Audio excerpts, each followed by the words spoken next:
బాల sir, ఇది ఇది చాలా ఇంపార్టెంట్ క్వశ్చన్. ఇప్పుడు రావణాసురుడు అహంకారాన్ని అణచడానికి శ్రీరామచంద్రమూర్తి వచ్చాడు అంటారు. అలాగే పాండవులతోటేమో కృష్ణుడు ఉన్నాడు. అలాగే నరసింహస్వామి అవతారంలో హిరణ్యకశిపుణ్ణి నాశనం చేశారు ప్రహ్లాదుడు భక్తితో. ఇప్పుడు మన భారతదేశం మీద ఒక ఈవిల్ లాంటి ఒక నెగటివిటీ వచ్చినప్పుడు మా ఇండియన్ సూపర్ హీరో అఖండానా, మీరు మా ఇండియన్ సూపర్ హీరో అని అంటున్నారు అందరూ. అవునండి. అంటే మెయిన్గా మనకి మన సనాతన హైందవ ధర్మం దాని మీద అంటే మొదటి భాగంలో పిల్లల జోలికి ఎవరు వచ్చినా అంటే పిల్లలు దేవుడితో సమానం అంటాం. అలాగే లేకపోతే ధర్మం జోలికి ఎవరు వచ్చినా, ప్రకృతి జోలికి ఎవరు వచ్చినా ఆ భగవంతుడే పోతాడని మనుషులు పూని ఒక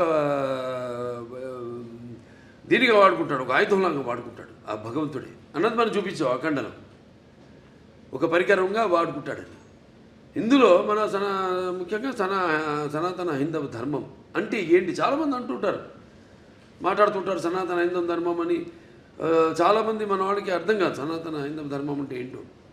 సో దాన్ని ఎంతో అంటే సినిమా అన్నది ఒక మనిషి తన దైనందిన కార్యకలాపాలలో సతమతమవుతూ ఈ వస్త్రాలు అన్న అవసరాలతో పాటు ఈ సినిమాను కూడా ఒక సాధనంగా ఎంచుకున్నాడు మనిషి.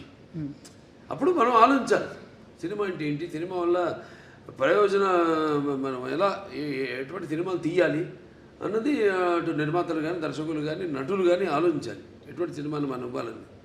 సో అటువంటి సనాతన ధర్మం మనం ఇప్పుడు జరుగుతుంటే ఈ సినిమాలో తాకతాళీయం ఈ సినిమా కాకతాళీయమో యాదృచ్ఛికమో మొదలుపెట్టిన దగ్గర నుంచి మొదలుపెట్టిన దగ్గర నుంచి ఏవైతే ఈ సినిమాలో పొంచి పెట్టామో అవన్నీ కూడా త్వరతో జరిగినాయి కళ్ళ ముందు.